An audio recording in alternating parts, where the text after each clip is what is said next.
On Friday, a friend and I watched as the President of the United States sat in the Oval Office and praised the work of my ex-husband, Rob Porter, and wished him future success.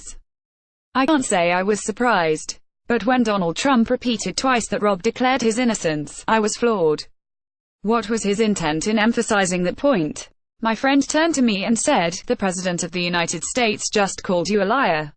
Yes. And so he did. On Saturday morning, following the overnight resignation of another White House staffer after his ex-wife came forward with her story of abuse, the president tweeted, "There it is again."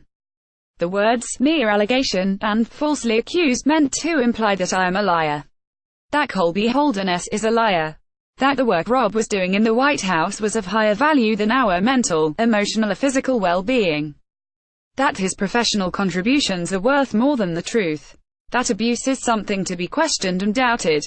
Everyone wants to talk about how the White House and former colleagues defended Rob. Of course they did. They valued and respected him. The truth would be dissonant to everything they believed to be true about the man they knew. The truth would be devastating. And denial is easier than devastation. Everyone wants to talk about how Trump implied I am not to be believed. As if Trump is the model of kindness and forgiveness. As if he readily acknowledges his own shortcomings and shows empathy and concern for others. I forgive him. Thankfully, my strength and worth are not dependent on outside belief. The truth exists whether the president accepts it or not. I think the issue here is deeper than whether Trump, or General John Kelly, or Sarah Huckabee Sanders, or Senator Orrin Hatch, or Hope Hicks, or whether anyone else believes me or defends Rob. Society as a whole has a fear of addressing our worst secrets. Just ask any African American citizen. It's as if we have a societal blind spot that creates an obstacle to understanding. Society as a whole doesn't acknowledge the reality of abuse. The tendency to avoid, deny, or cover up abuse is never really about power, or money, or an old boys club.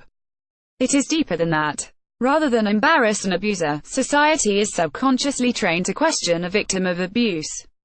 I would call it an ignorant denial based on the residual, Puritan, collective agreement that abuse is uncomfortable to talk about.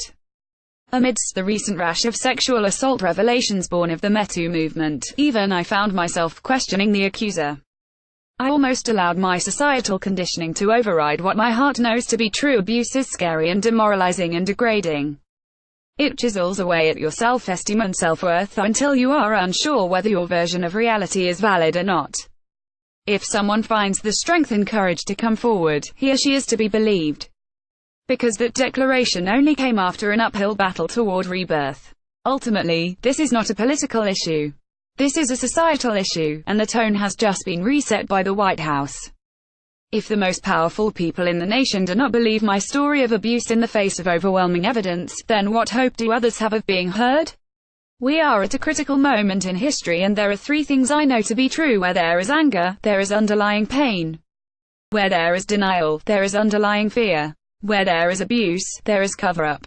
While I may have compassion for my ex-husband and recognize his need for help, I do not tolerate abuse.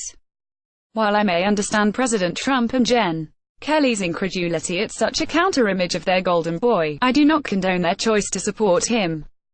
In light of the President's and the White House's continued dismissal of me and Colby, I want to assure you my truth has not been diminished. I own my story, and now that I have been compelled to share it, I'm not willing to cover it up for anyone. And for any men, women, or children currently in situations of abuse, please know it is real. You are not crazy. You are not alone. I believe you.